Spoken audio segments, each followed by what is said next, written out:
Hello everyone, my name is Kay, and we are playing at Kindred Subject 6244. I believe this goes into the whole thing of SCP. I'm not really big into that, I don't know much about it. I know there's like creatures and beings and things that they're trying to contain away from the humans, us, all of us. That's about as far as I know. So this is a visual novel, and this is just one of the endings that I got, so maybe we'll go back through and get another ending. Welcome everyone to a game called Kindred Subject 6244. It is stated that this game is not for the faint of heart, so let's proceed. You were seated across a shadowy figure, his face obscured by darkness as the sunlight illuminates you and you alone.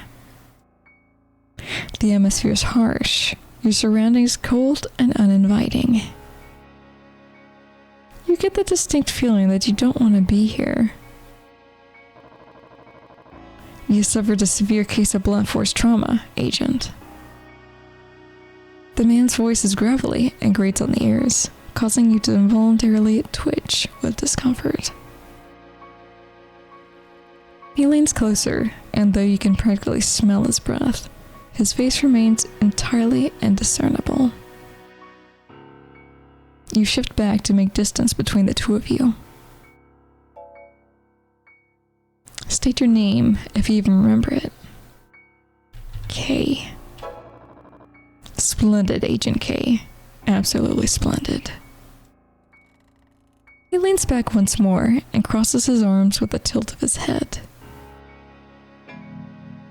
Why don't we begin the interrogation? Day 1. The air inside of the facility is stale as always, nearly suffocating. You pay it no mind as you march along the corridor, visor covering your eyes and hands resting at your sides, keenly aware of the disciplinary tool mounted on your hip. It is there for emergencies. Thankfully, you have had no need to use it thus far. A logo appears not too far ahead of you, a snake trapped in an eternal cycle of consuming itself.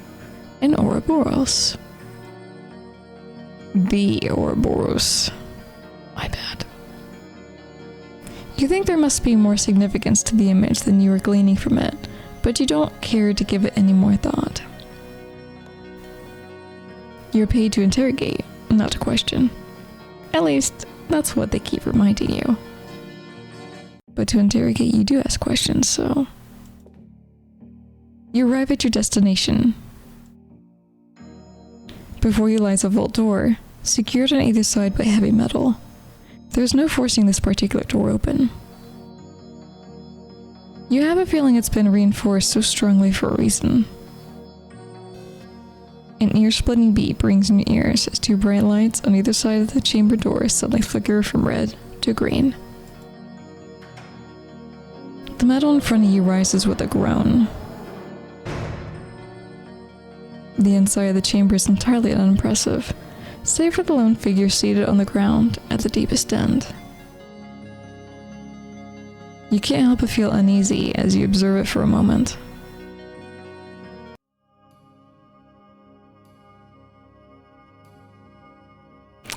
I mean, if we're this uneasy right now, it's better safe than sorry, you think, and stay rooted to your position at the entrance. Let's save this. The seconds tick by gradually, and you begin to feel the back of your neck prickle with unease. The figure on the other end of the room still hasn't moved, and you're beginning to wonder if it is alive at all. Agent K. A deep voice greets you, and you turn to meet the eyes of another agent who approaches you with heavy footsteps and a rigid posture. Raising your hand to your temple, you salute the higher-ranking soldier. He reciprocates the gesture leisurely and turns to place his hands behind his back once more. The two of you enter the room, and you ensure to keep the rhythm of your steps with the man beside you. If he notices your efforts, he does not acknowledge them. You come to a stop a few meters from the figure on the floor. At last, the figure looks up at you. The subject on the floor does not meet the other agent's gaze. Instead, it focuses its attention on you. The unease in your chest builds before the silence is thankfully interrupted. Subject 6244. The agent speaks with a rasp, each word dripping with repugnance. Captured 0611, sedated 14 hours later, and imprisoned on 6/15. Made it real difficult for us. The figure looks down at that, its face once more facing the ground below. Other than that, this bitch is a blank slate. Your neck tangles uncomfortably at the rude remark.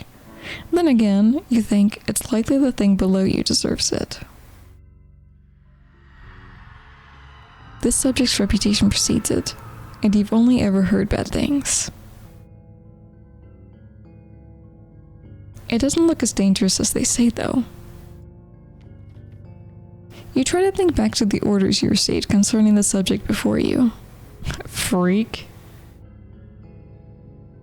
Subject 644, designated as blank by Morality Agency, is hereby classified as a type blank anomaly following Incident 644-32A and the irreparable destruction of blank due to unforeseen, incredibly corrosive and deadly blank. Subject 644 is by no means... I can't read the rest of it. You have 3 days to interrogate it, 1 30-minute session a day, to ensure the safety of you and the subject remains uncompromised. The primary goal is extraction of as much information as possible regarding the anomalous nature of the figure and where it originated from. Only that could tell the organization how to keep it docile, and explain how it came to be so monstrous. Even if it didn't look like a monster, per se. Subject 6244. You state its designation with the slightest waver in your voice. Are you capable of communication? The figure does not look up from its place on the ground. You clear your throat.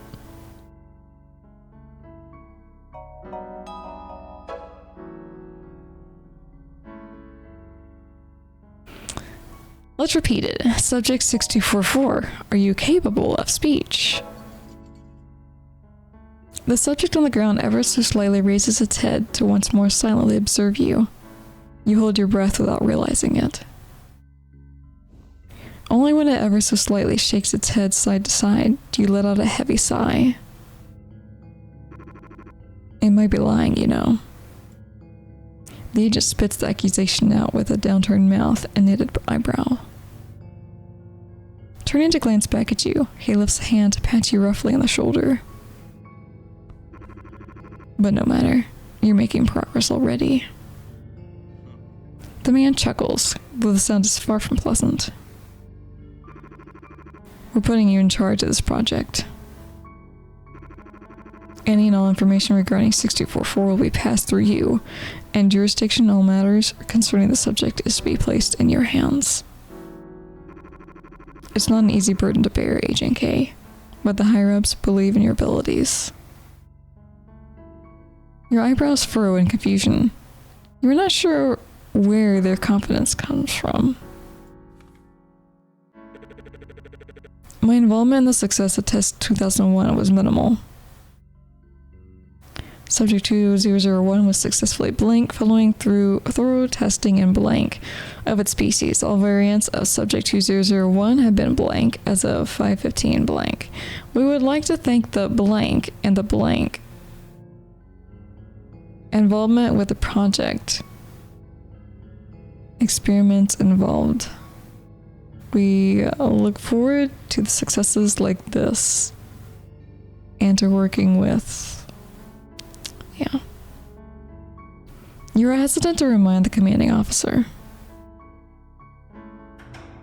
The man's eyes twinkle dangerously as they meet yours from the entrance of the chamber.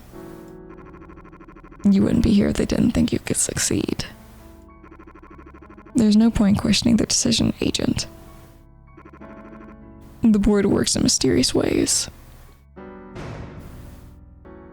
The chamber door slides shut with a boom. The oppressing atmosphere of the dark chamber surrounds you. The area where he had hit you continues to sting as the man's footsteps echo in the outside hallway, leaving you alone in the vicinity of the figure. The subject's answer begs a very important question.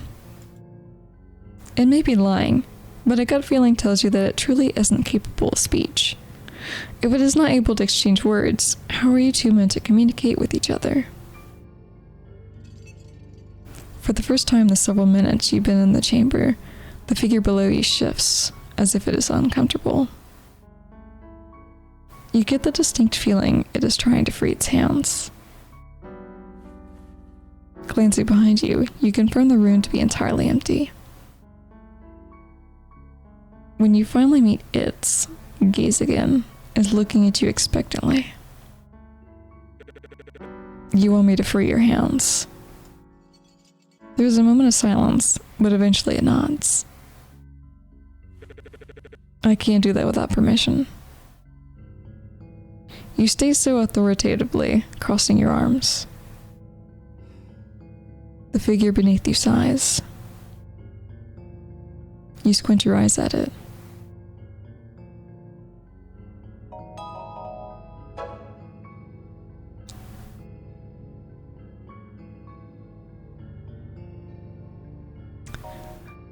Let's keep up with the good path for this one. Though I can put in a good word, who knows, maybe they'll listen. I mean, if this subject is dangerous, it'll probably like tear me to shreds in the end. Or maybe, heck, he'll get released and kill everyone else and leave me alive. Though I can put in a good word, who knows, maybe they'll listen. After a short, tense pause, it nods affirmatively. Perhaps it is attempting to free itself in order to showcase its own method of communication. More likely, it is simply looking for an excuse to free its arms, then its legs, and then itself from its constraints. After which you would probably die in a most unpleasant way. Huffing, you tap your chin thoughtfully? Let's start with some yes and no questions. The figure below you makes no move to indicate it heard you. At the corner of your eye, you can see a glimmering, minuscule red light at the edge of the room. A security camera blinks conspicuously in your direction. You decide to pay it no mind. This place is on heavy surveillance for a reason, you remind yourself. Subject 624, can you confirm that you can understand me? Just as it did previously, it ever so slightly nods its head downward. You can practically hear the researchers on the other end of the camera jotting down their notes feverishly. Some part of treating the thing in front of you like an animal makes you feel sick to your stomach.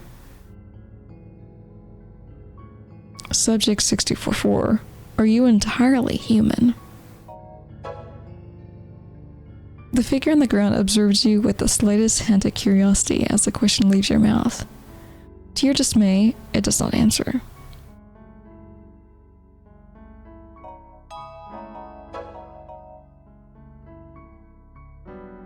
Subject 6244, can you please answer my question?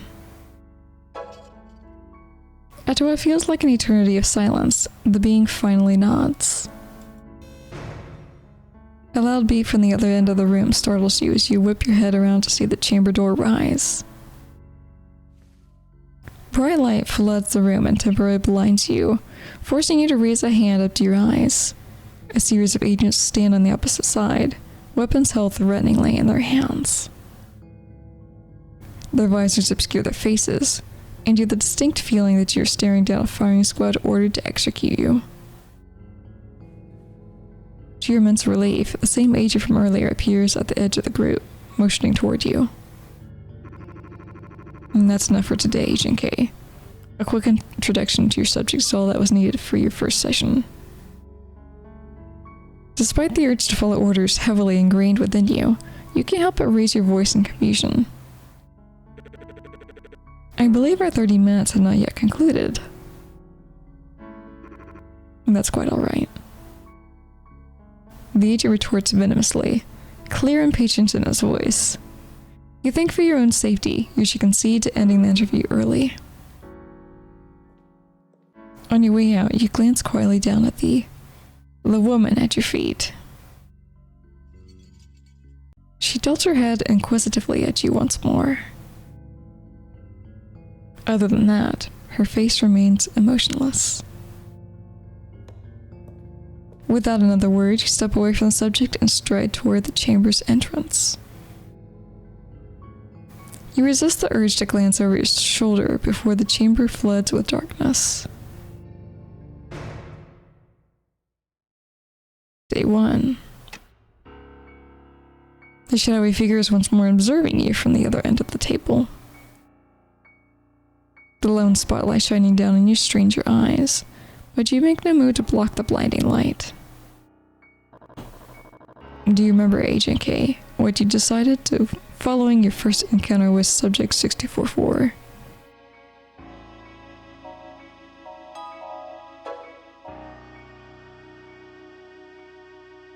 I asked for the subject's hands to be freed for the next interview. Unorthodox methods. The room reeks of sterility, as does the man in front of you. That you most definitely did. Any trace of amusement in his voice has long since vanished. You don't like the tone of his voice. It puts you on edge more than Subject 6244 did when you first met her. As the fluorescent lights flicker above you, the figure meets your eyes once more, even though you can't see his. Shall we continue? He asks no semblance of inquiry. It is more a demand than a question. You feel there is nothing you can say to stall this interrogation further.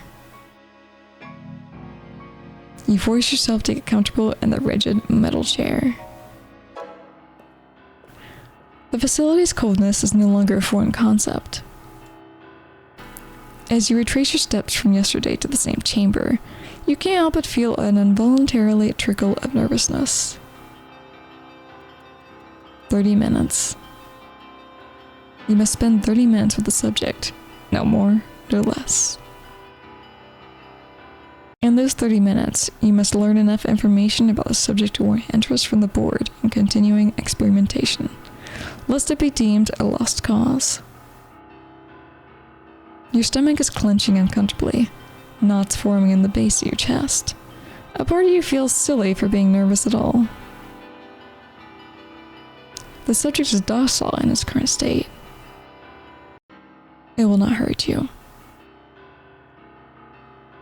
Not with the overkill security, the constant surveillance, and the countless soldiers ready to intervene at a moment's notice. At least, you hope they are. Spending 30 minutes in its immediate vicinity, however, is still rather unnerving. You do your best to calm your nerves. You stand in front of the chamber door. A now familiar beep indicates that the vault door is about to open, and you step back briefly to ensure you are not in the way. When you hear the telltale click of the door locking into place above you, you carefully enter. Once more, the subject sits on the other end of the room. Her hands are, as promised, no longer confined within the straitjacket. To your surprise, you find her sporting a strangely innocuous-looking red sweater with long sleeves, revealing the well-shaped arms underneath. While she is not overly masculine, she is not as frail as you initially imagined. Something is hidden between her palms. She immediately looks up at you as you enter, her hands pausing in their tinkering. You approach carefully, and she gestures with one hand toward the floor directly in front of her. You glance at the floor anxiously. She tilts her head ever so slightly. You repress the urge to mimic her.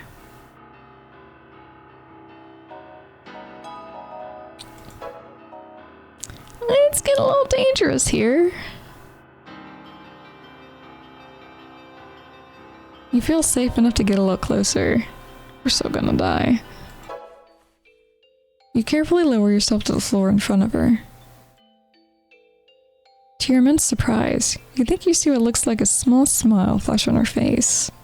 So ephemeral, you're left wondering if you ever saw it at all. Letting out a nervous sigh, you cross your arms in your lap and observe her more closely. At last, you can see this object in her hand. It appears to be a pen, swiveling with long, confident strokes on a ragged piece of paper. It is yellowed at the edges, falling apart at the seams. You see the pen poke through the paper, and a momentary frown appears on the woman's face.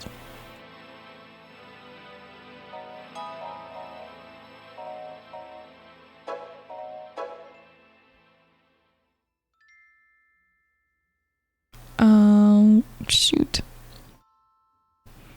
Do we begin the interrogation, or do we ask what she's drawing? If you're drawing like me with my body parts strewn about, I don't want to see it. I don't want to see it. What are you drawing? Glancing up at you, she fumbles with the paper in front of her. Slowly turning it in your direction is an indiscernible scribble of ink, the paper torn in a multitude of places. Deep underneath the chaotic strokes, you think you see a semblance of a face.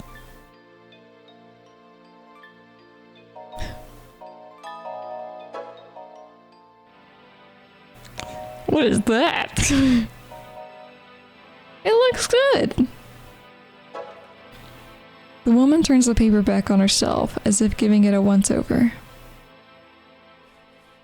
She glances back at you questioningly, and you nod your head reassuringly. You almost give her a thumbs up, but rethink the action at the last moment. You need to remain professional. Speaking of which, I need to ask you some questions. You speak softly, not wanting to make the situation any more nerve-wracking than it is. She folds her hands in her lap as if waiting for you to speak. You steel yourself for a proper professional questioning. The rigorous lessons and interrogation you endured come to mind, reminding you of proper etiquette. With a sigh, you get to your feet and look down at the subject below you. Subject 6244. You begin with all trace of amiability gone from your voice. Please state your designation. Why would you say that when she can't speak? She raises one hand up carefully, beginning to sign letters to you. She signs very gradually so that you're able to keep pace.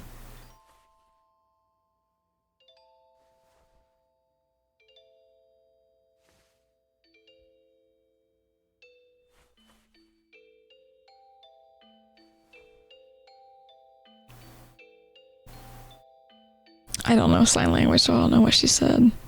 You try to discern them.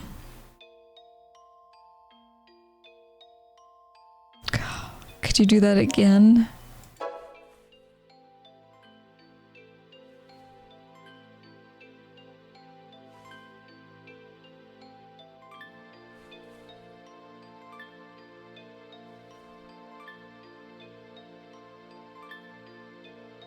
Yeah, I don't know.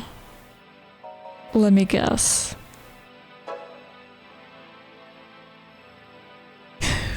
I don't know. Do I really need... What is your designation? And she signs that. Well, now I really wish I knew sign language, huh? Am I gonna try and cheat? I think I might try and cheat. Is she signing letters? Maybe she's signing letters. Because this could be interpreted as the letter M, I think?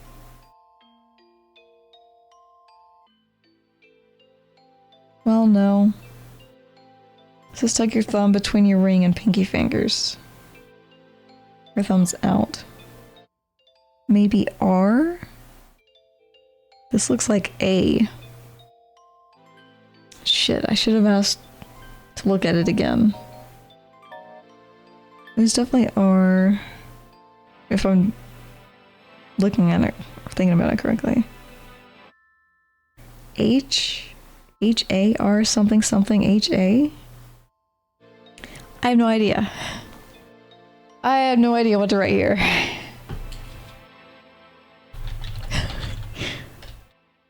Okay, so it's a 5-letter word.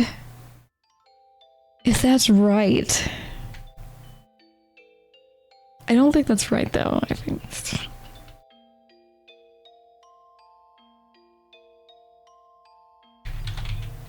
Karma.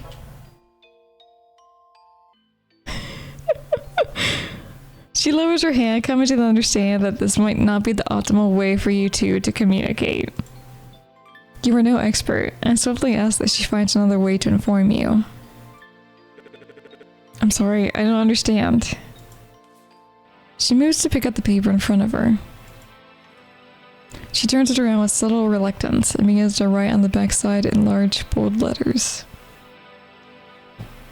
Rafa. I mean, I got the R-A right in the H.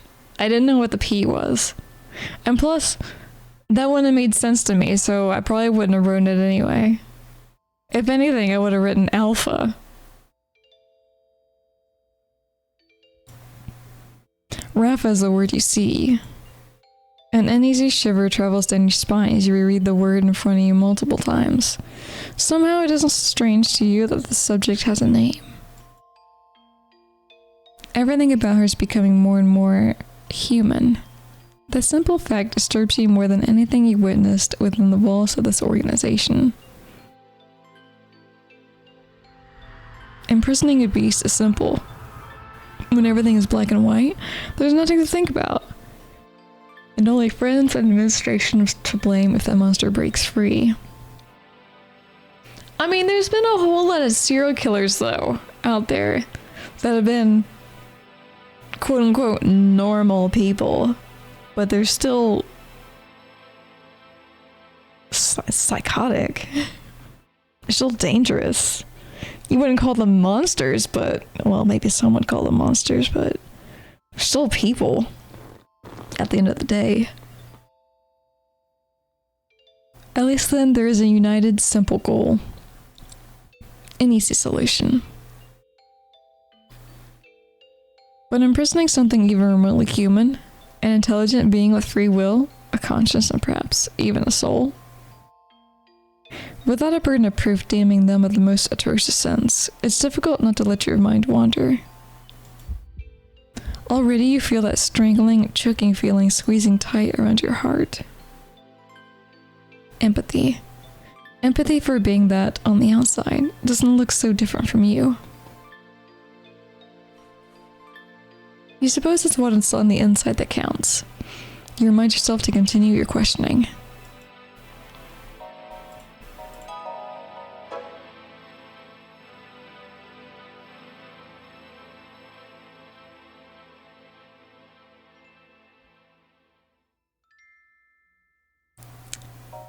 Where are you from, you ask, silently cursing yourself for not phrasing the question more formally. The subject turns the paper back around with no hesitance, the hard line of recovered facial features having softened. She writes swiftly, as if not wishing to waste your time. Deep down, you think maybe she's even excited to share.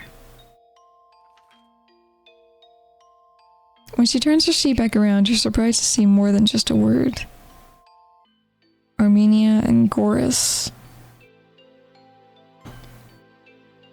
You make out what looks like the boundary lines of a country, and in it, a large circle pinpoints the corner of the shape. The circle is accompanied by another word, Goris. The larger area is highlighted as Armenia. Goris. You ponder quietly for a moment. In Armenia? You point to the shape, looking up at her to confirm. She nods encouragingly.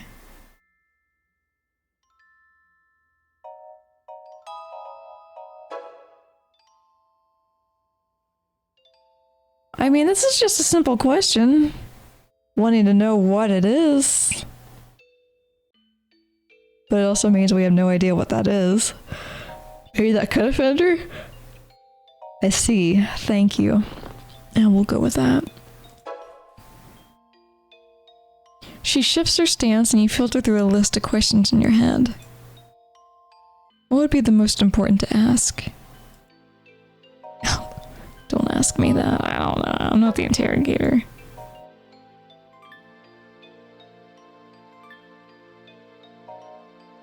What's the last thing you remember before waking up here?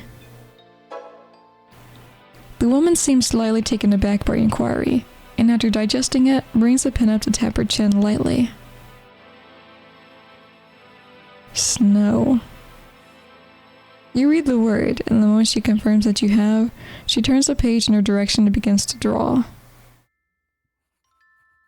You observe curiously as the pen makes wild strokes, texturing the sheet with quick, sharp twists of her wrist. A scene of a forest begins to slowly form, covered with snow. When she's finished, her wrist hovers over the paper indecisively. That's the last place you remember, right?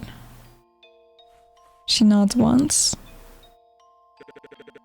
Was there anyone with you? Her eyebrows knit together under the cloth. She writes jaggedly, almost agitatedly. Wardens. You squint your eyes in thought before putting two and two together. By wardens, she's referring to the board. To an extent, you realize she's referring to you. By wardens, you mean us, correct? She gives a small, curt nod. You eye the drying ink on the page before you. Do you wish you could go back? You feel somewhat foolish for having asked at all. To your surprise, she doesn't immediately nod. Instead, she raises her shoulders subtly, before dropping them back down. Would you prefer to stay? Before you can finish, she roughly grabs the sheet and writes angrily. No, wardens are cruel. After a tense quiet, she taps the paper. You feel a pinch of guilt in your gut. From past interrogations, you know firsthand just how cruel they can truly be. Alright.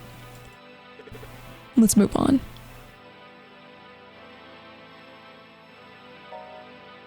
When was the first time you did something you couldn't explain? The moment the question leaves your mouth, you suddenly feel a stark coldness surround you.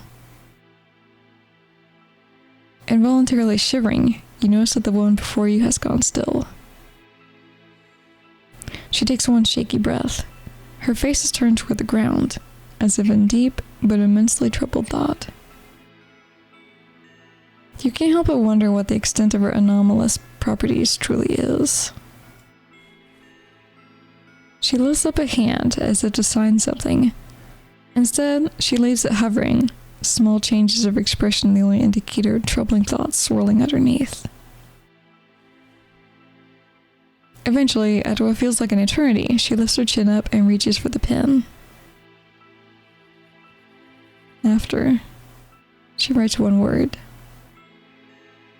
You furrow your eyebrows in confusion, trying to glean its meaning. When all that comes up is a blank, you look back up at her. After what? She lifts her finger up to point at her previous writing. The brother becomes smudged as her finger traces a hand through it. The moment her finger taps the word, she lifts her hand up to her throat and drags a finger across it. You feel your heart fall into your stomach at the gesture. Oh. You feel a heavy weight settle in your stomach. You think you put it together, but you don't like what you see. Your abilities, they manifested after the death of your brother? After a moment of tense quiet, she gives one small bow of her head in confirmation.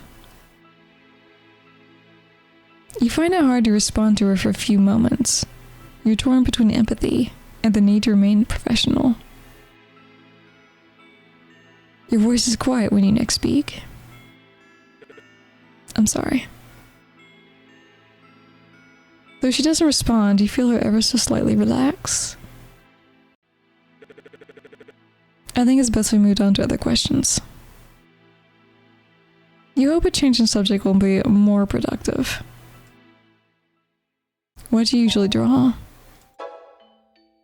The woman seems slightly taken aback by your inquiry, and after digesting it, brings the pen up to tap her chin lightly. She begins to weave her pen over the page. Her movements are delicate. She makes wide, then quick strokes, and you begin to see a shape emerge. It is nothing like the chaotic mess of ink you observed her making when you first walked into the room. This time it is much more obviously the visage of a young man.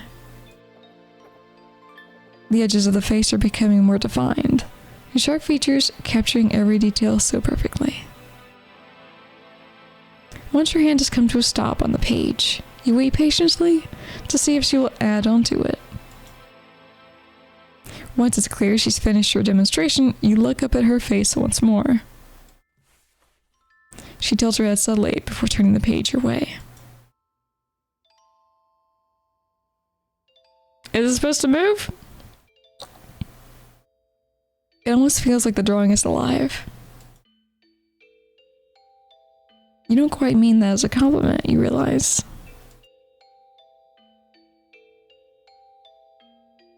Is that one of her abilities?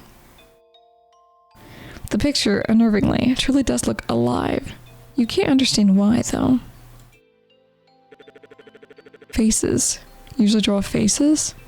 Or just this one in particular? She mulls over your question before tactically pointing down at the picture she's drawn. Just that one, then. Oh, okay, let's move on. You look down to check the time on your wristwatch. You glance at the time with raised eyebrows, realizing that the half hour is about to conclude. When you glance at the subject, she tilts her head questioningly at you. Our allotted time together is concluded. You stay so matter-of-factly and get to your feet. I'll return tomorrow. You see your shoulders slump ever so slightly, and can't help but feel the tiniest smidgen of pity. It must get lonely in the dark, after all. Before you can turn away from her, she's lifting her palm up unsurely. When you look at her questioningly, she reaches for the pen and hastily scribbles one more word onto it. Promise. We let out a small breath at the word, suddenly amused. She doesn't laugh, however. After a moment, you speak. I promise. I mean, you probably shouldn't make promises you can't keep. He's been assigned to this, but also there's security cameras that are probably listening to everything. You nod curtly and turn around. She makes no further move to stop you, and when you get to the boundary of the chamber door, it lifts for you. You glance back to find her observing you with a tilt of her head. She taps the pen against her palm rhythmically before pausing. You take that as your cue to leave. Day 2. The shadowy figure rearranges itself in front of you, crossing its legs together in a near comically villainous display. Despite the comical pose, you feel a knot in your stomach tighten. You're reaching the climax of the story that you, not even 24 hours ago, lived through. How intriguing the second day was, wouldn't you say? The man speaks in an entirely indiscernible tone. You swallow tightly. Why don't you tell me how it ended? Once again, it is more of a command than a question. It was all recorded, intricately and with immense attention to detail. Not a single part of your actions was missed by their keen eye. We had a rather productive discussion about what she enjoys drawing, as well as the circumstances under which she ended up here. It. You jump with a sudden anger in his voice. Not she, Agent K. It. Your blood curdles uncomfortably. You clear your throat and correct yourself. I provide a plethora of information regarding its origins and its interests. The man shifts in his chair, his hands curling further into themselves as silence permeates the suffocating air in the room. Your discomfort heightens when you hear a small chuckle escape your interrogator's mouth. How curious, Agent K, that the subject took such a liking to you. With the day's events recounted, an ever-growing feeling of wrongness in your gut, you still yourself for the final act. I wonder if it's because we might look like her brother. That's the only thing I can think of. Or it's the fact that we are being nice, but I don't know. I think there's something more going on. The memories of the day prior come to mind, and with a tacit agreement to finish the tale, you recount the final day.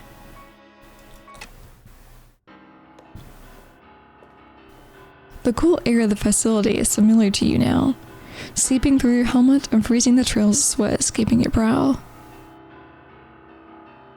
As conditioned and sealed as this environment is, it is also unbearably warm in your uniform. You try not to tense too much as you approach the chamber door, keeping your expression stoic and glancing up at the blinking cameras. You hate how they twitch curiously, observing every minuscule detail of your person. Every move recorded, every action criticized. It's suffocating. You turn to face the door. There is a sound of a thick lock being forced open, and the chamber door begins to lift with an airy creak. You breathe deeply, preparing yourself for your final day.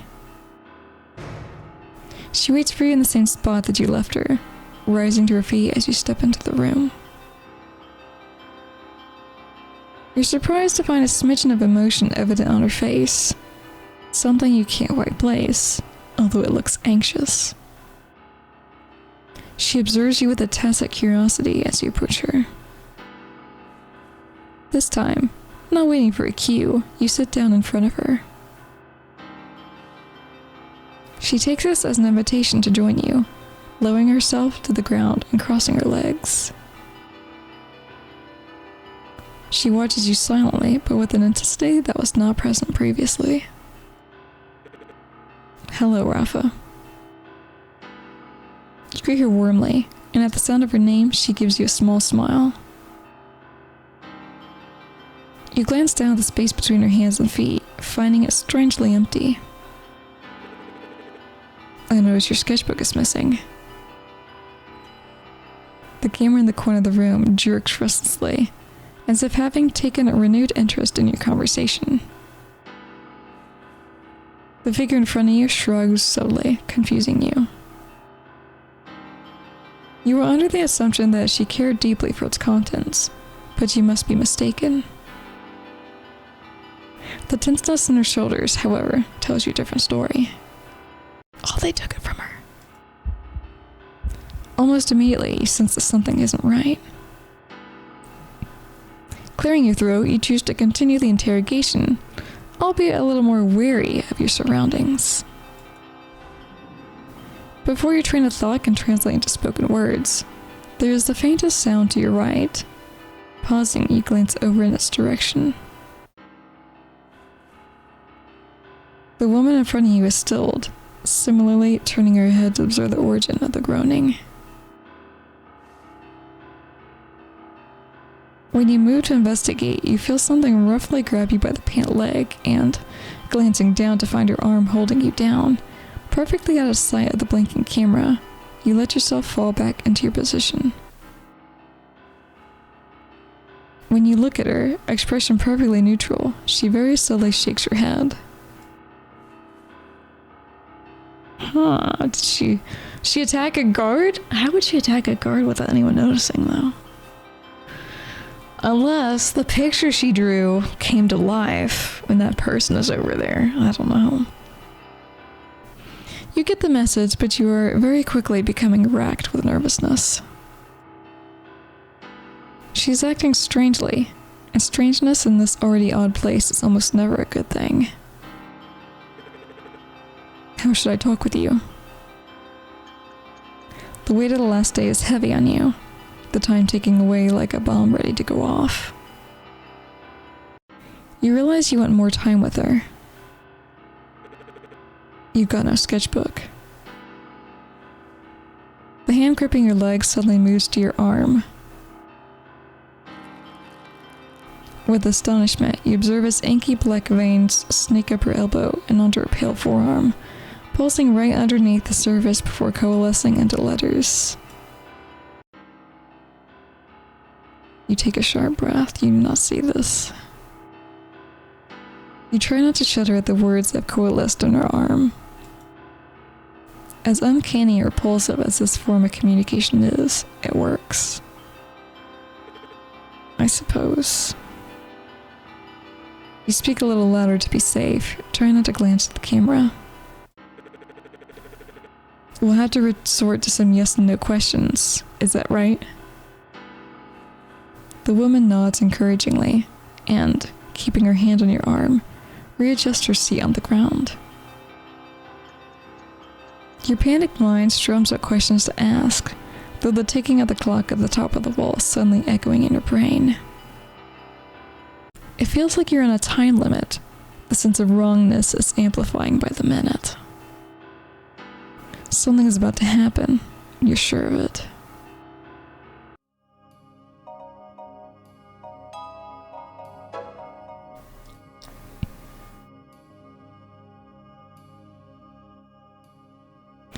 I feel like she might be able to see.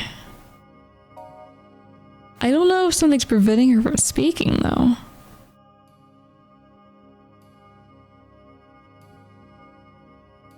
And I don't know about this either. But it would make sense a little bit.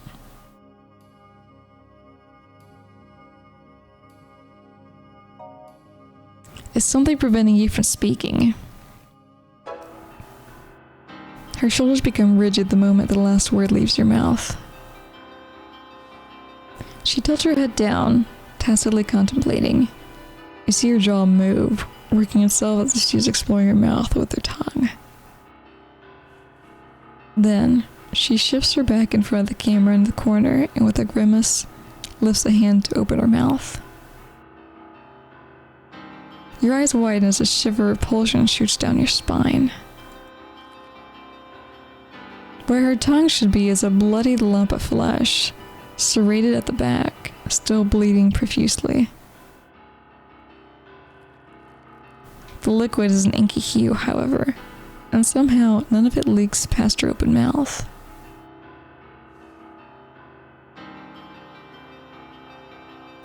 I mean, it's still bleeding, quote unquote, but so are her eyes. There's still blood coming down her eye sockets. You look away, disgust spoiling into your gut, unless it's just stains, but I don't know. You can feel the hints of nausea developing, but force them down. I see. You're unable to form a more coherent response, clearing your throat as the words come out weaker than you hoped. You can't help but wonder what cut out her tongue. Or who. Was it the organization?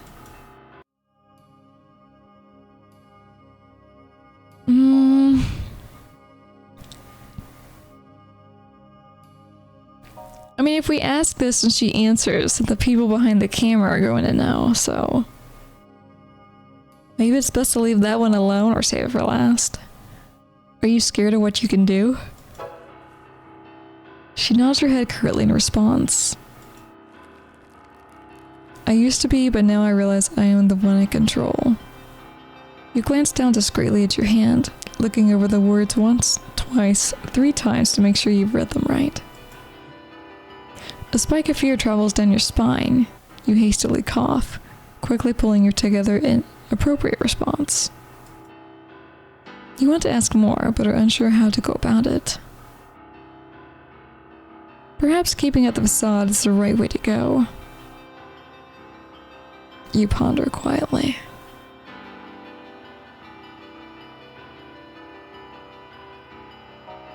I understand. Rafa, are you able to see? She promptly shakes her head no. They've taken my human sight, now I see through them. I wonder if she sees through her drawings.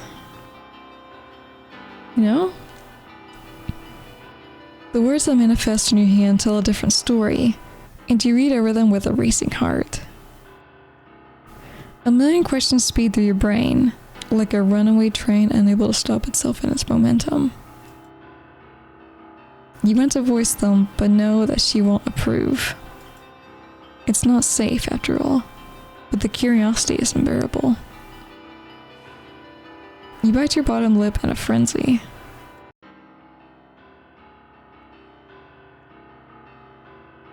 I see, thank you. Keep up with the ruse. The questions run dry and you feel your tongue resting heavily in your mouth. You're not sure you're happy with what you found out.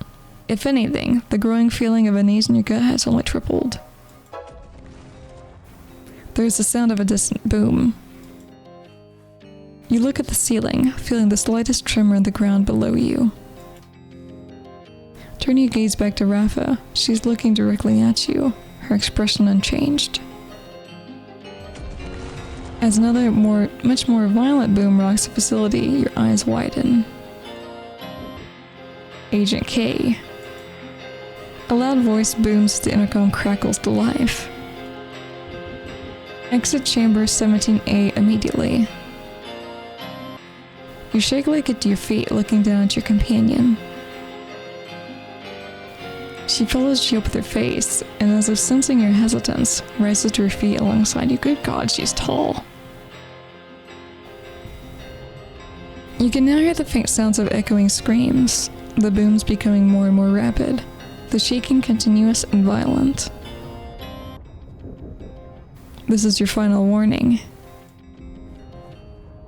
The intercom shrieks loudly, but as Rafa lifts a hand in your direction, you pay it no mind.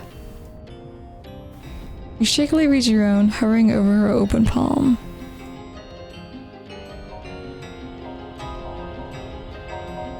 I feel it might be safer to take her hand, but I don't know.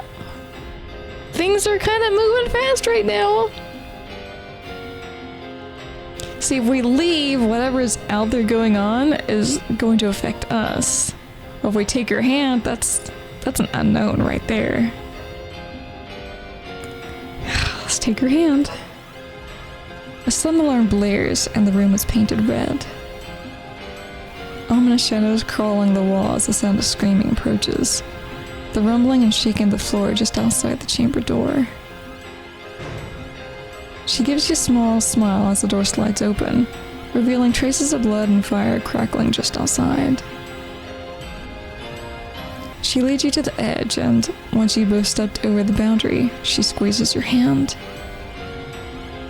You look up at her with astonishment and awe before an explosion nearly knocks you off your balance. A spike of fear strikes you at the sight of armored guards at the end of the corridor, and with a scream, You duck down as they open fire in your direction. You feel hands grab you by the back and shove you forward. Rafa's right behind you, and you see her grimace as the sound of tearing flesh greets your ears. What was the point then? You're about to turn around the corner when a bright flash of light sends you flying into the nearby wall. You slide against it, dazed. Out of the corner of your blurring vision, you see Rafa quickly limping away with a hand covering her ruptured backside.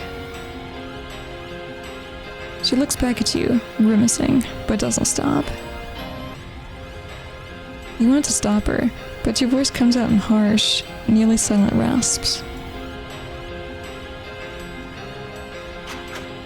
The last thing you see is a guard kneel down in front of you, the giant barrel of his gun pointed directly at your forehead.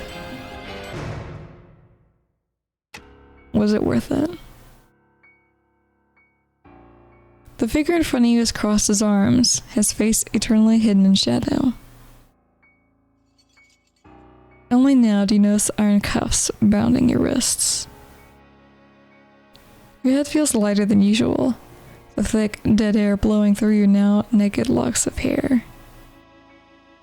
Your face is bare, your emotions laid out for all to see. Conspiring with the enemy is strictly against our code, Agent K. The man warns you snidely, a mocking tone in his voice. Yet, you seem to have taken the inopportune moment of the breach not to help protect your colleagues' lives, but to instead attempt to aid Subject 6244's escape. You hold your tongue. Wouldn't you say that's correct, Agent? The man is insistent, leaning forward to smugly regard you. You lock eyes with the shadow. She didn't deserve what you did to her. What we did to it, Agent, was necessary to extract information. And with your help, this dangerous anomaly has escaped into the world where it can wreak havoc upon innocent lives. I'd say that crime is punishable by even death. The concept of capital punishment doesn't faze you as much as it should. The crushing realization of your organization's true purpose, their cruel and unusual methods, weighs heavily on your mind. You took out her eyes and her tongue because you were curious. The man on the other side of the table doesn't respond. The familiar feeling of disgust strengthens in your chest. That'll be all, Agent K. The man moves to get to his feet. The creaking of the room's door is suddenly overlapped with a wet crunch. You frown, glancing up in confusion. Your mouth falls open at the sight of Rafa, holding the interrogator, or rather, what remains of him, against the wall. She just splooshed him? In the blink of an eye, his form is spluttered against the wall in an inky blotch. No trace of his body remaining. Oh, she splooshed him. You feel specks of warm liquid coat your face and flinch in disgust. When she turns to regard you, her shoulders have relaxed. She approaches you carefully, placing a hand on your cuffed wrist and dissolving the metal as if it was water. Dude, she can dissolve shit into ink? That's cool. Horrifying, but cool. The inky remnants of the metal fall to the floor in a thick ooze. As you exit the room, you observe the once pristine corridors of the facility, but they're all in black. How'd you get in? Wordlessly, she points to the corner of the room. There, where the camera should be, a lump of black ooze drips down the wall. As you walk past, doors leading to other parts of the facility are sealed off by the dark tendrils, allowing you to waltz all the way to the facility exit. On the way, you find a plethora of similar-looking stains on the wall, and the eeriness of what that implies makes your gut churn.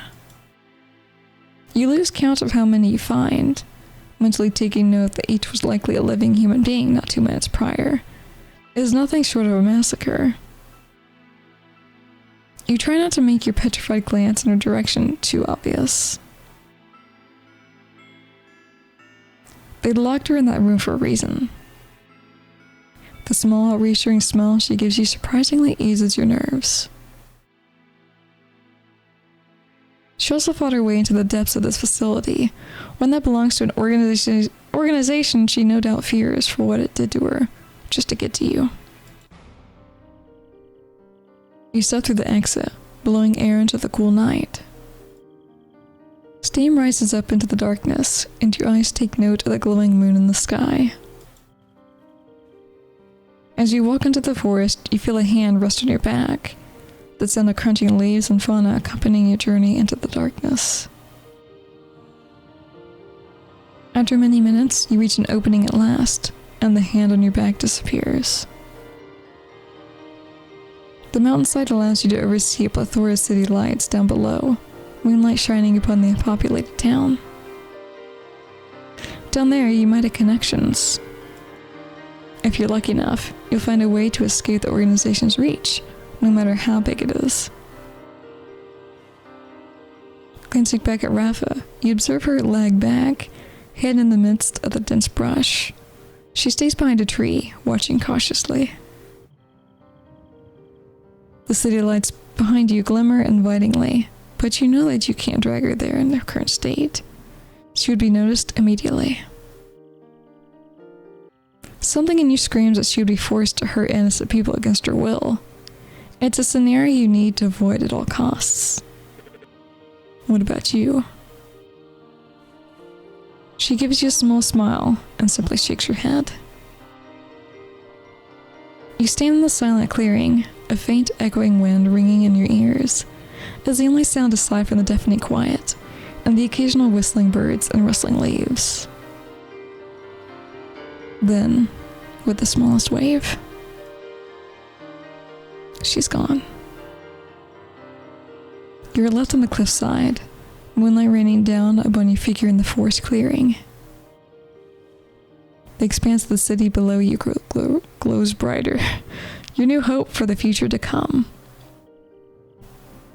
While it may be bleak at first, having chosen to run away from your life for a prisoner that did not deserve her punishment, you know that being in an organization that so cruelly enforces its many savage laws would eventually break you. You think you're lucky to have made any impact on her escape at all. You turn to face the city, letting the image of her small smile cement in your memory forever. The first step down the mountainside is the first to freedom, away from the clutches of the organization. You think that maybe, in the end, you were in prison too. With freedom granted to both of you, it's possible sometime, somewhere, you'll meet again. The thought makes you smile. It was worth it.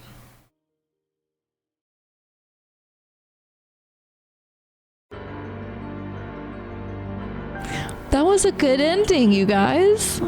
I like that ending. The only thing that I might find wrong with it is that the organization is huge. You know he can't hide from them forever. Especially if they know him and they know what he's done.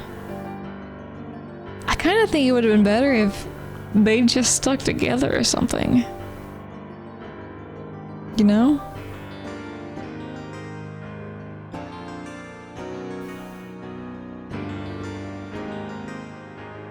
Oh, maybe that's just me.